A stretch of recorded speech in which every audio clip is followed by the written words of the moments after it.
आज से ठीक 1 साल 2 महीने और 8 दिन पहले मैं मिला था इम्तियाज से पहली बार। दिन याद है अच्छे से मुझे। देहरादून में मुलाकात हुई थी और तब मैंने इनसे पहली दफ़ा कहा था कि क्यों ना फैन मीट करके एक चीज़ की जाए तमाशा की, because all of you know Tamasha ने मेरे लिए बहुत, यहाँ ऐसे कितने लोग हैं जिनकी ज़िंदगी तमाशा ने कहीं ना कहीं बदली थी। इम्तियाज सर की किसी कहानी अगर आपकी ज़िंदगी बदली है तो make some noise for me, come on. Majrooh Sultanpuri साहब का एक शेर है, कहते थे कि मैं अकेला ही चला था जानिबे मंजिल मगर लोग मिलते गए कारवां बनता गया। वैसे ही कारवां पे निकली थी ये फिल्म 2011 में, बहुत चली। लेकिन जितने फैंस 2011 में रॉकस्टार थे, मैं आपको वादा नहीं दावा करके बात कह सकता हूं कि 2012 में उससे ज्यादा फैंस थे, 2013 में उससे भी ज्यादा फैंस थे, 2014 में उससे भी ज्यादा फैंस थे, 2015 में like fine wine this movie has been ageing. हजारों लाखों करोड़ों फैंस हैं पूरी दुनिया में। Luckily we 1000 people are the lucky people right now जो आज यहां बैठे हैं। दोनों ऐसे नहीं, तुम 1000 लोगों पर पूरा बोझ है कंधों पर उन लाखों लोगों का शोर मचाने का, ताकि इम्तियाज कान पकड़ ले, बहुत चिल्ला रहे हो मत करो। ताली मना किया, चिल्लाने से मना नहीं किया। देखो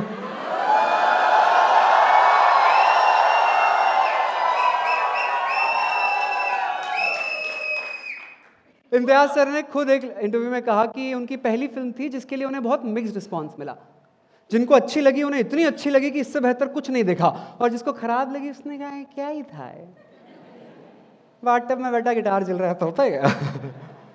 पर इम्तियाज सर की फिल्मों की सबसे खूबसूरत बात यह होती है, इम्तियाज सर की सारी फिल्में ना एक स्वेटर की तरह होती हैं। ये बुन कर रख कर आपके सामने दे देते हैं, फिर आने वाले 10 साल 20 साल 50 साल 100 साल तक वो स्वेटर ठंडी रातों में आपको गर्मी देता है। ये खूबसूरती है इस स्टोरी टेलर की।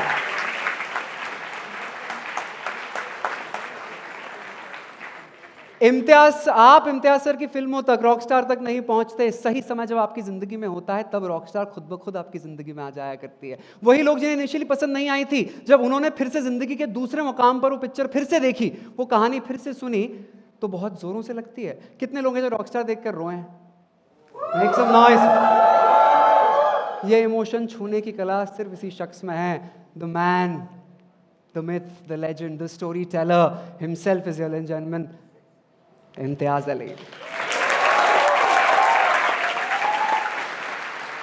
But as I said, picture कभी सिर्फ एक शख्स से नहीं बनती, बहुत सारे लोग लगते हैं उस पिक्चर को बनाने के लिए। तो जितनी ताकत है मैं एक एक करके कोशिश करूंगा कि कोई मिस ना हो मुझसे, पर 300 लोगों के नाम तो नहीं ले पाऊंगा, but we'll try and make noise for each and every one of them. First and the foremost, Jordan के लिए ताली हो जाए, Ranbir Kapoor.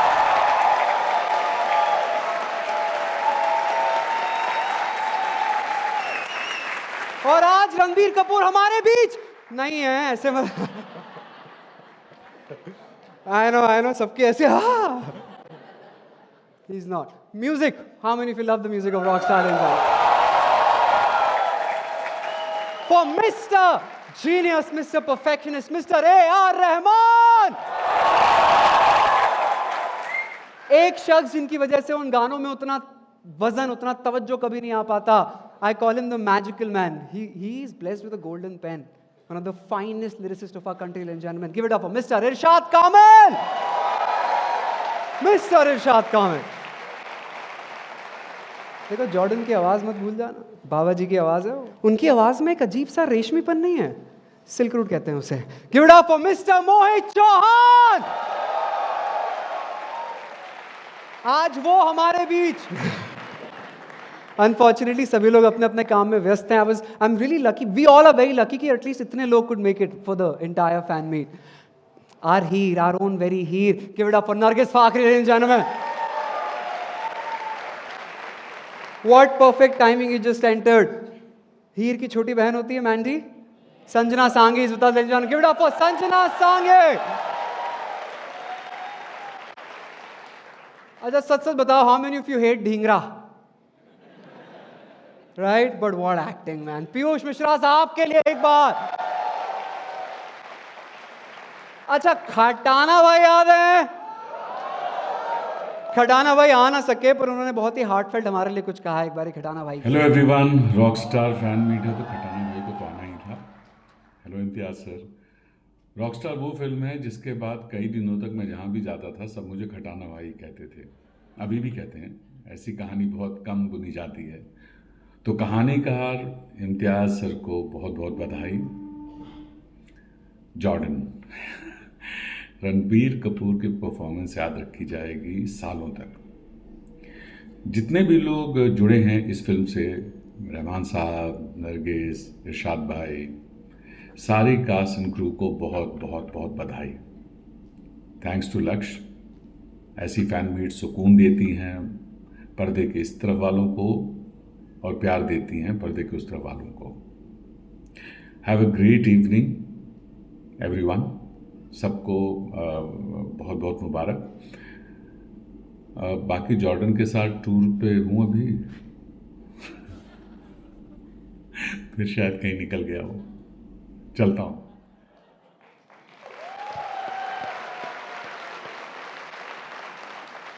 Most of you in लोगों से पहले रूबरू हो चुके हैं। हमारे पास बहुत खूबसूरत सारा क्रू यहाँ पर था जिन्होंने बहुत मेहनत से रॉकस्टार बनाई है। एक बार अगर कुछ लोग लेट आए, would love to introduce you to the entire team here, ladies and gentleman.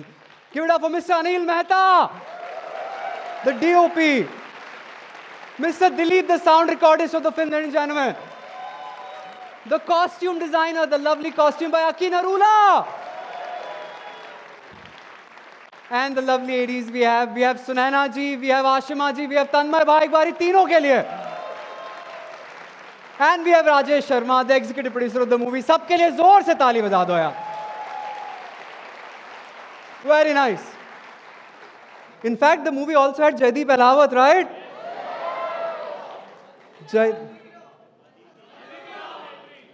एक बारी ना overall collective ताली for each and every one who were associated with that film। Masterpiece that Rockstar is.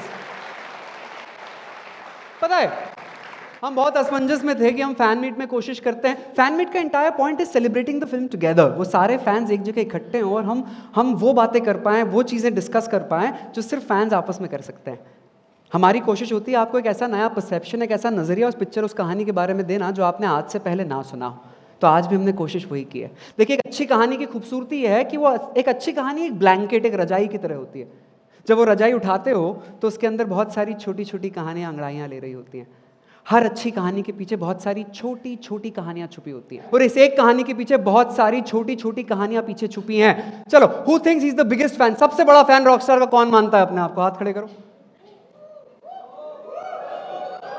चलो, trivia for all of you, let's see who answers first. हाथ उठा के answer करेंगे, ठीक है? अच्छा, पूरी पिक्चर तो खूबसूरत है लेकिन वो एक कवाली जो हमारा दिल ले जाती है हर बार, कुन गाओगे? कुन फाया,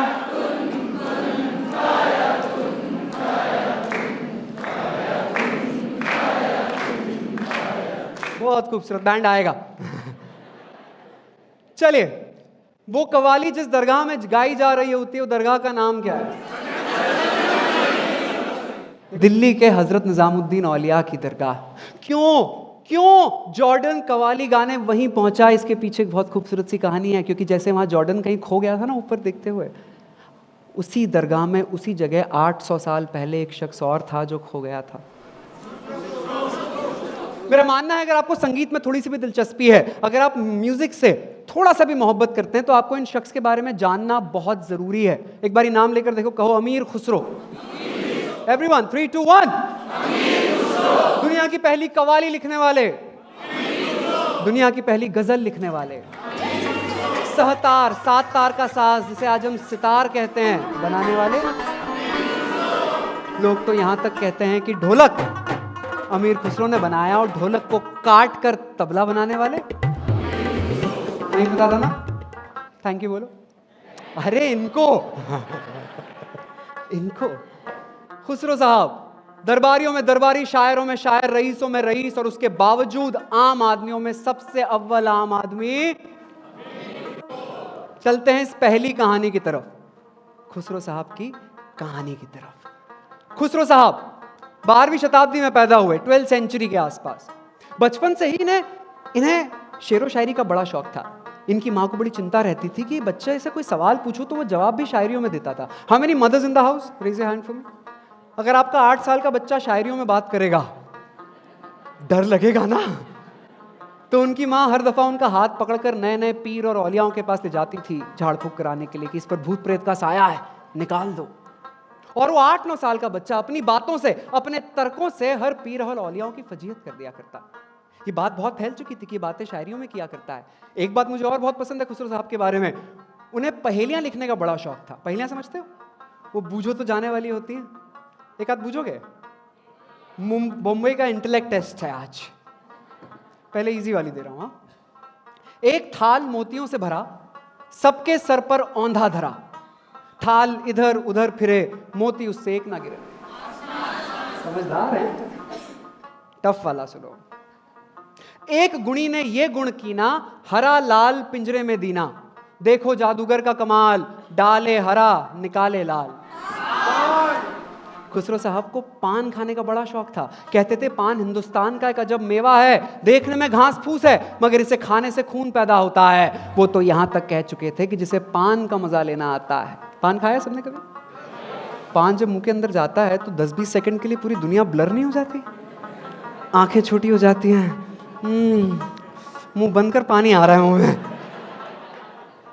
इसीलिए फादर ऑफ कव्वाली कहे जाने वाले अमीर खुसरो को रिस्पेक्ट देने के लिए, ओमाज देने के लिए ही आज भी कोई भी कव्वाल स्टेज पे जाने से पहले, नहीं पता था ना? Thank you. इन्हें कहिए। हाँ, तो उनकी माँ हर दफा नए नए पीर औलियाओं के पास ले जाया करती थी झाड़ फूक, अपनी बातों से, अपने तर्कों से वो सबसे जीत जाया करते थे। तो ऐसे ही उनकी माँ एक दफा उनका हाथ पकड़कर ले जा रही थी एक बाबा के पास, कहते हुए कि चल, मैंने सुना है ये बाबा महबूब इलाही हैं। बोल के देखो। महबूब इलाही मतलब वो शख्स जिसका महबूब अब सिर्फ खुदा है। महबूब इलाही। तो यहाँ खुसरो थोड़ा झल्ला गए, कहने लगे माँ क्या जब देखो तुम मुझे नए नए पीर औलियाओं के पास ले जाती हो, अगर तेरा पीर इतना बड़ा है तो मुझे अंदर जाने की भी क्या जरूरत है? मैं बाहर खड़े होकर मन में सवाल सोच लेता हूं, वो मुझे मन में ही जवाब दे देंगे। खेल रहे थे माँ के साथ, हाथ झटका, आंखें बंद की और मन में सवाल सोचा। सोचा फारसी में था, मैं सुना हिंदी में रहा हूं। सोचा कि तेरे दर पर आकर कबूतर भी बन जाता बाज है। ऐ पीर, क्या दी तूने मुझे आवाज है? सोचना बंद किया, आंखें खोली तो अंदर से एक शागिर्द भागता हुआ आ रहा था।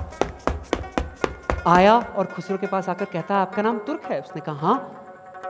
अंदर से बाबा ने आपके लिए संदेशा भेजा है। दिस वॉज दैट वो मोमेंट। ये कौन है जिसने मेरे मन की बातें पढ़ ली?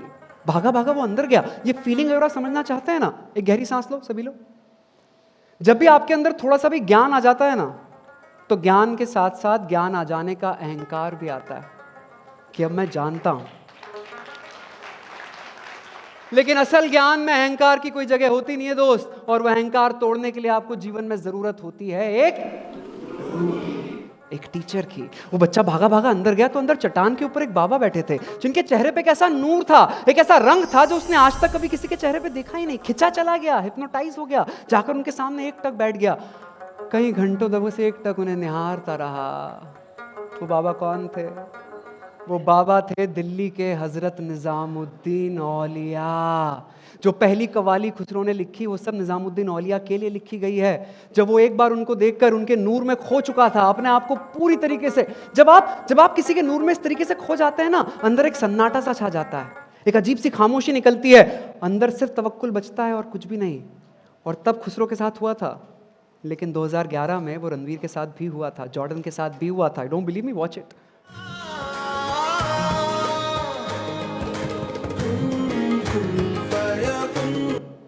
जैसे जॉर्डन की आंखों में सिर्फ एक सन्नाटा था, एक अनंत खामोशी, तवक्कुल।